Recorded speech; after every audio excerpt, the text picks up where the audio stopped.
नमस्कार respected teacher, मेरे YouTube channel Rakesh टीकेजी 12 में आपका स्वागत है।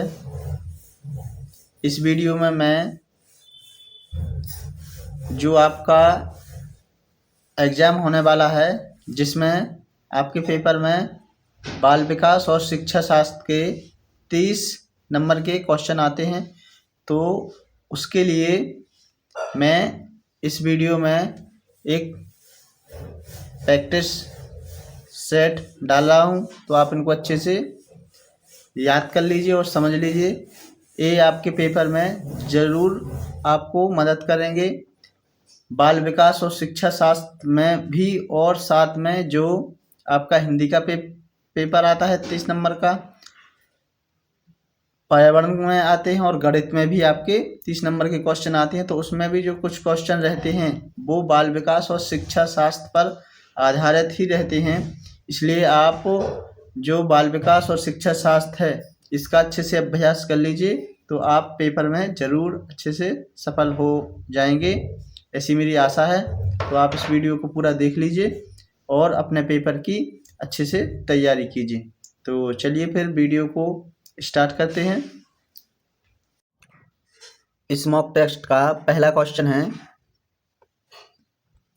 जीन पियाजे के संज्ञानात्मक विकास सिद्धांत के अनुसार किस अवस्था में बच्चा वस्तु स्थायित्व प्रदर्शित करना शुरू करता है। जैसा कि आपको पता है कि जीन पियाजे ने अपने सिद्धांत में बालक की 4 अवस्थाएं बताई हैं। तो कौन सी अवस्था में वस्तु स्थायित्व प्रदर्शित करने लगता है? तो इसका सही आंसर है संवेदी गामक अवस्था। ये चारों अवस्थाएं जीन पियाजे ने ही दी हैं।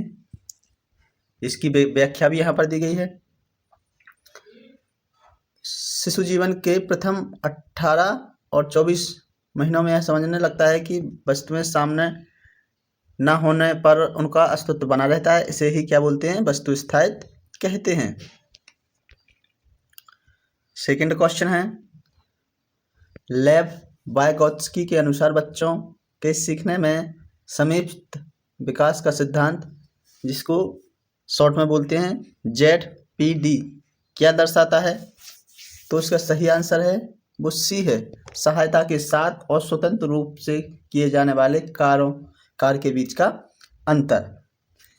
आपको बाल विकास में पढ़ते समय ये ध्यान रखना है कि जो पॉजिटिव आंसर है वही सही होता है बचपन एवं बाल विकास और शिक्षा शास्त्र में। और एक चीज़ और याद रखना है, यदि आपने ये बचपन एवं बाल विकास और शिक्षा शास्त्र के क्वेश्चन अच्छे से कर लिए, तो जो हिंदी में आपका आता है शिक्षा शास्त्र, बाल विकास में आता है, गणित में आता है, सभी में आपका बन जाएगा।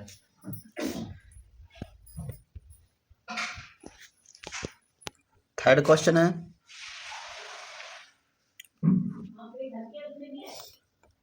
लॉरेंस कोहलरबर्ग के नैतिक विकास के किस स्तर पर बच्चा अच्छा लड़का अच्छी लड़की अनुकूलन प्रदर्शित करता है? तो इसका आंसर बी वाला है, पारंपरिक स्तर। देखिए इसकी व्याख्या भी दी गई है। इस चरण में बच्चा दूसरों की नज़रों में अच्छा बनने और सामाजिक स्वीकृति प्राप्त करने के लिए नियमों का पालन करता है। फोर्थ वाला है, समावेशी शिक्षा का मुख्य उद्देश्य क्या है? विशेष बच्चों के लिए अलग विद्यालय खोलना, केवल प्रतिभाशाली बच्चों की शिक्षा पर ध्यान देना, सभी बच्चों को चाहे उनकी क्षमताएं कुछ भी हो एक मुख्य धारा में विद्यालय में पढ़ाना। तो इसका सही आंसर सी वाला हो जाएगा, क्योंकि ये पॉजिटिव आंसर है।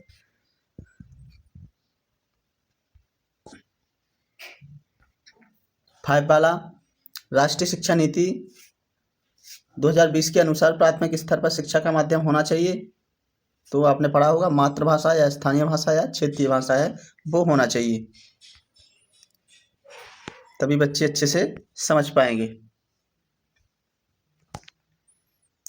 नेक्स्ट क्वेश्चन है, हॉवर्ड गार्डनर के बहुबुद्धि सिद्धांत के अनुसार एक संगीतकार में कौन सी बुद्धि की प्रधानता होती है? तो कौन सी बुद्धि की प्रधानता होगी संगीत वाले में? तो संगीतात्मक बुद्धि होगी उसमें। ठीक है, वैसे ही ये क्वेश्चन है उसी से संबंधित हो है, तो उसका आंसर भी वही हो जाएगा। डिसलेक्सिया मुख्य रूप से किस प्रकार के अधिगम अक्षमता को से संबंधित होता है? तो इसमें आपको ध्यान रखना है, ये कुछ विकार होते हैं, डिसलेक्सिया, डिसकैलकुलिया, इनको आप एक बार अच्छे से पढ़ लेंगे तो ये बनने लगेंगे। तो ये किससे होते हैं? पढ़ने एवं पाठन संबंधी, मतलब बी वाला इसमें सही आंसर हो जाएगा। डिसकैलकुलिया देखो कैलकुलेशन से संबंधित, मतलब गणित से संबंधित हो जाएगा, तो 8 का क्या हो जाएगा? बी, गणितीय एवं संख्यात्मक कौशल में कठिनाई से संबंधित ये विकार होता है बच्चों में। नेक्स्ट क्वेश्चन है, ये सृजनात्मक का सबसे मुख्य लक्षण क्या है? ये सृजनात्मकता का सबसे मुख्य लक्षण क्या है? तो इसको आपको बिल्कुल याद रखना है, ये होता है अब सारी चिंतन का संबंध सृजनात्मकता से होता है। ये क्वेश्चन आपको बार बार देखने को मिलेगा, कोई भी सब्जेक्ट आप पढ़ेंगे उसमें शिक्षा शास्त्र जरूर रहता है। इसके बाद E.L. थॉर्नडाइक के सीखने के नियमों में कौन सा मुख्य नियम नहीं है? तो बहु प्रतिक्रिया का नियम नहीं है, बाकी क्या उनका जो तत्परता का नियम है, अभ्यास का नियम है, प्रभाव का नियम है, ये नियम इन्होंने दिए थे। इनकी आप व्याख्या भी अच्छे से देखते जाइए कि थॉर्नडाइक ने 3 मुख्य नियम दिए थे और 5 गौण या सेकेंडरी नियम दिए थे, जिनमें बहु प्रतिक्रिया जो गौण नियम है, लेकिन जो मुख्य नियम है उसमें 3 ही नियम थे। नेक्स्ट क्वेश्चन है, बाल केंद्रित शिक्षा में शिक्षक की क्या भूमिका होती है? एक, सख्त तानाशाह और निर्देशक की, ज्ञान के एकमात्र स्रोत की, या सुगमकर्ता और मार्गदर्शक की, केवल परीक्षा लेने वाले व्यक्ति की? तो आपको इसमें देखिए कौन सा क्वेश्चन अच्छा लग रहा है, मतलब कौन सा आंसर सही लग रहा है। तो उसका सी वाला है, जो पॉजिटिव, मैंने पहले ही बताया, पॉजिटिव जो आंसर होता है वही सही आंसर आपको लगाना चाहिए। तो इसमें सी आपका हो जाएगा। 12 वाला है, सतत एवं व्यापक मूल्यांकन CCE का मुख्य बल किस पर होता है? तो इसका आंसर सी वाला हो जाएगा, बच्चे के सभी पहलुओं के निरंतर आकलन पर।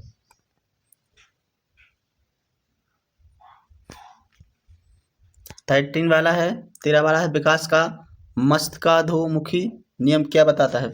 मस्तक मतलब सिर से पैरों की ओर जो विकास होता है उसको बोलते हैं मस्तकाधोमुखी विकास। तो इसका सही आंसर क्या हो जाएगा? विकास सिर से पैर की ओर होता है, बी वाला करेक्ट आंसर हो जाएगा। ये क्वेश्चन आपको बहुत बार बार देखने को मिलेगा पेपर में, मतलब जब भी आप प्रैक्टिस करोगे तो उसमें ये मिलेगा और ये पेपर में भी आएगा। प्राथमिक स्तर के बच्चों के सामाजिकरण की प्राथमिक संस्था कौन सी है? तो कौन सी है? परिवार होती है। परिवार से ही बच्चों में सामाजिकरण के जो प्रारंभिक जो विशेषताएं रहती हैं वो विद्यमान होने लगती हैं परिवार से ही।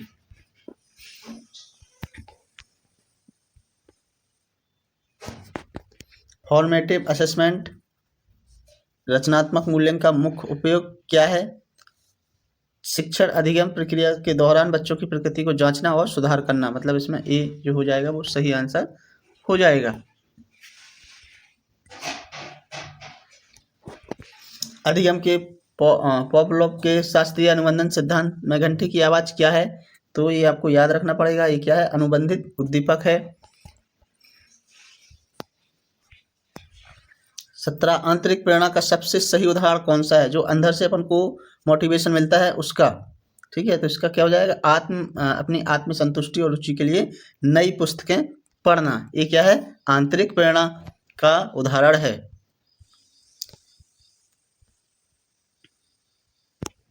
18 नंबर का क्वेश्चन है, NCF 2005 राष्ट्रीय पाठ्यचर्या की रूपरेखा के अनुसार शिक्षण का मुख्य दृष्टिकोण कैसा होना चाहिए?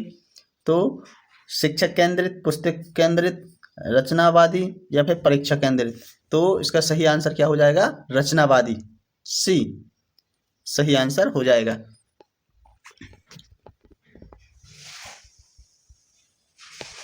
19वां क्वेश्चन है, BF स्किनर का क्रिया प्रसूत अनुबंधन सिद्धांत, ये भी आप याद रखते जाएं कि BF स्किनर ने कौन सा सिद्धांत दिया है, क्रिया प्रसूत अनुबंधन का सिद्धांत दिया है। मुख्य रूप से किस पर आधारित है, तो ये है पुनर्बलन पर।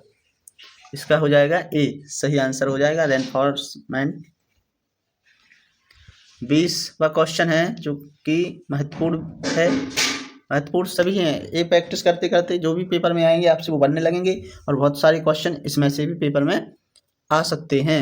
व्यक्तिगत भिन्नताओं को ध्यान में रखते हुए एक प्राथमिक शिक्षक को क्या करना चाहिए, सभी बच्चों के लिए एक जैसा पाठ्यक्रम लागू करना, विविध शिक्षण गतिविधियों का प्रयोग करना, केवल मानक मूल्यांकन विधियों का प्रयोग करना, धीमे बच्चों को अलग तरीके से उपेक्षित करना। देखो ऐसा रहता है, व्यक्तिगत भिन्नताओं में बच्चों के अनुसार अपन को पढ़ाना पड़ता है कि कैसा बच्चा है, उसके अनुसार उसको उसका सिलेबस तैयार करना चाहिए, उसको उस हिसाब से ट्रीट करना चाहिए। तो इसका आंसर क्या हो जाएगा, सही बी वाला जो आंसर है वो सही हो जाएगा, विविध शिक्षण अधिगम विधियों का प्रयोग करना। 21 नंबर का क्वेश्चन है, पियाजे के अनुसार संरक्षण का प्रत्यय बच्चा किस अवस्था में प्राप्त करता है, तो ये मूर्त संक्रियात्मक अवस्था में संरक्षण का प्रत्यय बच्चा प्राप्त करता है। इसके फोल्डिंग ढांचा या पाठ शब्द का प्रयोग वाइगोत्स्की के सिद्धांत में किस संदर्भ में किया गया है, इसको आपको बिल्कुल याद रखना है। इसके फोल्डिंग किसने ये शब्द दिया है, तो वाइगोत्स्की ने। इसका मतलब क्या होता है, सीखने में वयस्कों द्वारा दी जाने वाली अस्थायी सहायता क्या कहलाती है, इसके फोल्डिंग कहलाती है। और यह किसने दिया है, वाइगोत्स्की ने दिया है। इनको आपको याद करते हुए चलना है। प्रतिभाशाली बालकों की पहचान का सबसे विश्वसनीय तरीका क्या है, तो सी वाला वस्तुनिष्ठ और विविध आकलन का संयोजन। प्रतिभाशाली बच्चों की पहचान के लिए बुद्धि परीक्षण, निष्पादन परीक्षण और शिक्षण अभिभावक अवलोकन का संयुक्त प्रयोग सही रहता है। नेक्स्ट क्वेश्चन है, सूच का सिद्धांत किसके द्वारा दिया गया था, तो इसको आपको याद रखना है। ये गेस्टाल्टवादियों या ब्रैकेट में इनके जो मुख्य सिद्धांत जिसने दिया था उसमें मुख्य जो व्यक्ति थे वो थे कौन, कोहलर। तो बी वाला इनको आपको याद रखना पड़ेगा, याद ही करना है इनको। सूच का सिद्धांत किसने दिया था, गेस्टाल्टवादियों ने, मतलब मुख्य जो व्यक्ति थे उसमें वो कौन थे, कोहलर थे।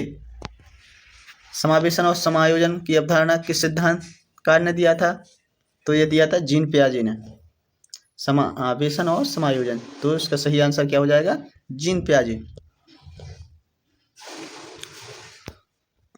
कक्षा में लैंगिक रूढ़िवादिता को कम करने के लिए शिक्षक को क्या करना चाहिए, ये इसी टाइप के क्वेश्चन आएंगे। तो इसमें जो सही आपको लग रहा है, जो पॉजिटिव आंसर है वही सही होगा। गैर पारंपरिक भूमिकाओं में लड़कों लड़कियों को दोनों को शामिल करना, मतलब इसका बी जो आंसर है वो क्वेश्चन है सही हो जाएगा। इसको आपको याद करना है कि प्रगतिशील शिक्षा के जनक किसे माना जाता है, तो जॉन डेवी को प्रगतिशील शिक्षा का जनक माना जाता है। इसका फुल फॉर्म आपको याद रखना है। ADHD का पूर्ण फॉर्म क्या होता है, attention deficit hyper activity disorder. एक इसको आपको याद रखना है, ये बेकार होता है बच्चों में। पोर्टफोलियो का प्राथमिक उपयोग क्या है, समय के साथ छात्रों की प्रकृति और कार्यों का क्रमिक संग्रह करना, मतलब इसका बी वाला सही हो जाएगा। इसके बाद अल्बर्ट बंडूरा के सामाजिक अधिगम सिद्धांत। अब पहली चीज याद ये रखना कि सामाजिक अधिगम का सिद्धांत किसने दिया था, अल्बर्ट बंडूरा ने ये सिद्धांत दिया था। का मुख्य आधार क्या है, तो उसका बी है परीक्षण और अवलोकन करना। तो ये देखिए टीचर्स, जो आपके पेपर में बाल विकास से संबंधित जितने भी क्वेश्चन आने वाले हैं और साथ में जो दूसरे सब्जेक्ट रहते हैं, पर्यावरण हो गया, गणित हो गया, हिंदी हो गया, इसमें भी आपकी शिक्षा शास्त्र या फिर बाल विकास आती है। तो वो यदि आप जितना ज़्यादा बाल विकास को पढ़ोगे उतना ही आपसे बनने लगेंगे दूसरे सब्जेक्ट के भी। इसलिए बाल विकास को ज़्यादा आपको पढ़ना है, इनके क्वेश्चन को ज़्यादा सॉल्व करना है। जितनी आप प्रैक्टिस करोगे उतने ही अच्छे आपके नंबर पेपर में आने वाले हैं। तो मैं आशा करता हूँ कि इस वीडियो को आपने अच्छे से देख लिया होगा और जितने जो याद करने वाले क्वेश्चन हैं उनको आप अच्छे से याद कर लीजिए। तो आप ज़रूर ही अपने पेपर, जो आपका पेपर है उसमें सफल होने वाले हैं, अच्छे आपके नंबर आने वाले हैं, ठीक है ना। तो अभी आप सभी रिस्पेक्टेड टीचर इनको अच्छे से देख लीजिए और जो मेन सिद्धांत हैं उनको लिख के थोड़ा सा याद कर लीजिए। फिर मिलते हैं नेक्स्ट वीडियो में, उसको भी आप अच्छे से देखेंगे। Thank you.